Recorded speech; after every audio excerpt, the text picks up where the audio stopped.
Les métamorphoses d'Ovide, Écho et Narcisse. Narcisse venait d'avoir 16 ans. Ce n'était plus un enfant, mais un jeune homme d'une incomparable beauté qui séduisait bien des cœurs. Les nymphes voulaient lui plaire. Cependant, il était si orgueilleux qu'il repoussait avec mépris toutes les personnes qui cherchaient à devenir ses amis. Un jour qu'il chassait les cerfs dans la forêt, il attire le regard d'Écho, qui tombe instantanément amoureuse de lui. En ce temps-là, Écho était une nymphe qui passait son temps à répéter les derniers mots qu'elle entendait. Elle ne pouvait pas se taire quand les autres parlaient, mais jamais elle ne pouvait parler la première. Cette infirmité était une punition de Junon. En effet, quand la déesse surprenait par hasard son cher époux Jupiter, en train de folâtrer dans les montagnes avec quelques belles nymphes, Écho faisait exprès de retenir Junon par de longs bavardages pour donner le temps à ses compagnes de fuir la colère de l'épouse dupée. Mais Junon avait fini par comprendre la ruse. « Cette langue qui m'a trompée, avait-elle décrété à Écho, ne te servira plus que pour répéter les mots des autres. » Les faits avaient aussitôt suivi la menace. Depuis ce jour, Écho était condamnée à ne plus être que l'écho des voix qu'elle entendait. Depuis qu'Écho a vu Narcisse en train de chasser, elle n'a plus qu'une idée en tête, le suivre en cachette. Cependant, plus elle le suit et plus son cœur s'enflamme. Combien de fois elle veut l'aborder pour lui parler tendrement et lui adresser de douces prières. Mais son infirmité l'empêche de commencer. Tout ce qui lui reste, c'est de guetter la voix de Narcisse et d'attendre qu'il prononce des paroles qu'elle pourra répéter. Or, un jour que Narcisse s'est égaré dans les bois, il se met à crier. « Y a-t-il quelqu'un ici près de moi ?» Écho répond « Moi !» Stupéfait, Narcisse regarde tout autour de lui et crie d'une voix forte « Viens !» Écho répète « Viens !» Narcisse se retourne et, ne voyant arriver personne, reprend « Pourquoi me fuis-tu » Les paroles qu'il a prononcées lui reviennent telles quelles. Il insiste et, trompé par cette voix qui imite la sienne, il dit « Par ici, rejoignons-nous » Il n'y avait pas de mots qui pouvaient faire plus de plaisir à Écho. « Joignons-nous » répète-t-elle. Aussitôt, ravie de pouvoir enfin joindre l'acte à la parole, elle sort du taillis où elle s'est cachée, et s'élance vers Narcisse pour lui jeter les bras autour du cou. Mais le jeune homme sursaute et s'enfuit en criant « Enlève tes mains ! Plutôt mourir que de te laisser m'embrasser. » Et la nymphe ne peut que répondre « Te laisser m'embrasser. » Écho, méprisée, va cacher sa honte au fond des bois. Depuis, elle vit seule dans des grottes obscures. Cependant, elle n'a pas réussi à oublier son amour. Bien au contraire. Le chagrin d'avoir été repoussée n'a fait que l'augmenter. Sa passion la consume. Une affreuse maigreur dessèche son corps et ride sa peau. Bientôt, il ne lui reste plus que les os et la voix. Alors, à ce que l'on dit, ses os ont fini par se changer en rochers. On ne voit plus Écho dans la montagne, mais sa voix répond toujours à la voix qui appelle. Ce n'est plus maintenant qu'un son qui vit encore en elle. Cependant, Narcisse continue à mépriser les autres nymphes qui habitent les bois ou les fontaines, jusqu'au jour où l'une d'entre elles, élevant vers le ciel des mains suppliantes, s'écrie « Grand Dieu, écoutez-moi, faites que cet orgueilleux aime à son tour sans pouvoir être aimé. » Némésis, la déesse qui veille à la justice, a entendu. Elle va exaucer cette juste prière. Il y avait une source limpide, dont l'eau brillait comme de l'argent. Personne ne venait s'y désaltérer, ni les bergers, ni les troupeaux qui paissent sur les montagnes. Jamais aucun oiseau, aucune bête sauvage, aucune feuille tombée des arbres n'avait troublé sa pureté de cristal. Ombragée par des arbres touffus, elle était bordée d'un gazon verdoyant. C'est là qu'un jour, fatigué de la chasse et de la chaleur, Narcisse vient s'asseoir, attiré par la fraîcheur et le silence des lieux. Il a soif, et il se penche vers la source pour boire. Mais voilà qu'il sent tout à coup naître en lui une soif nouvelle. Tandis qu'il boit, il est séduit par son image qui se réfléchit dans l'eau.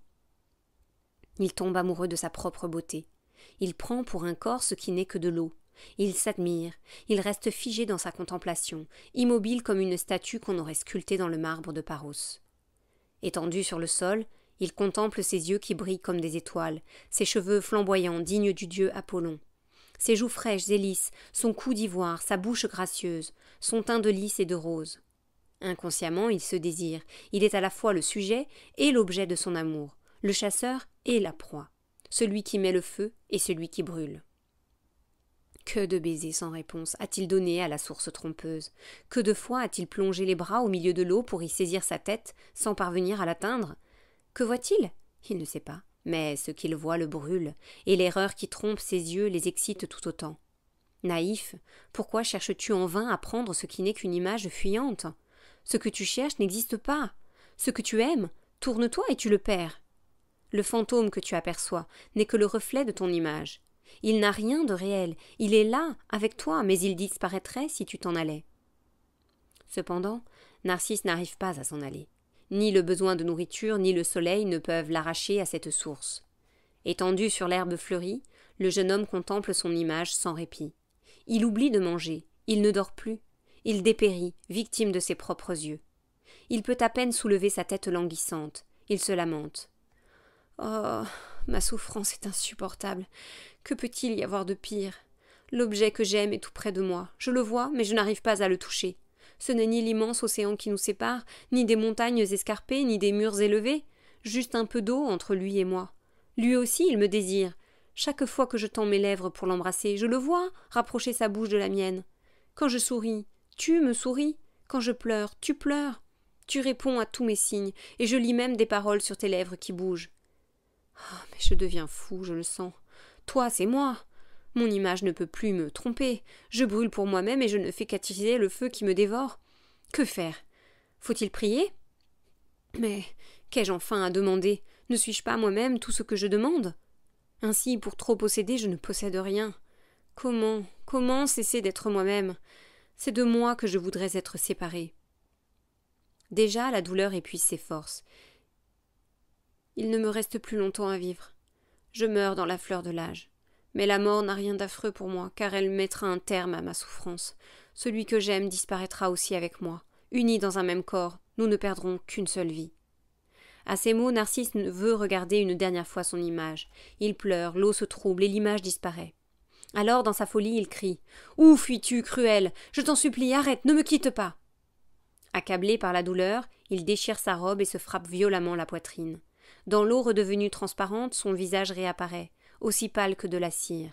Son teint n'a plus d'éclat. Son corps a perdu toutes ses forces. Il ne reste plus rien de cette image qu'il avait trop admirée, plus rien de cette beauté qu'avait trop aimée la malheureuse Écho. Quand la nymphe revoit Narcisse dans cet état,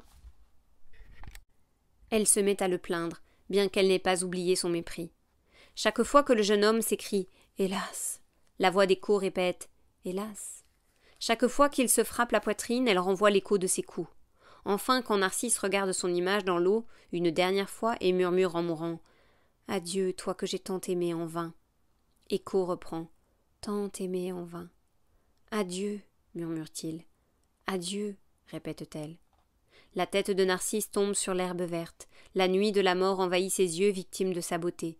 Mais sa passion le poursuit jusqu'aux enfers. Il y cherche encore son image dans les eaux du Styx.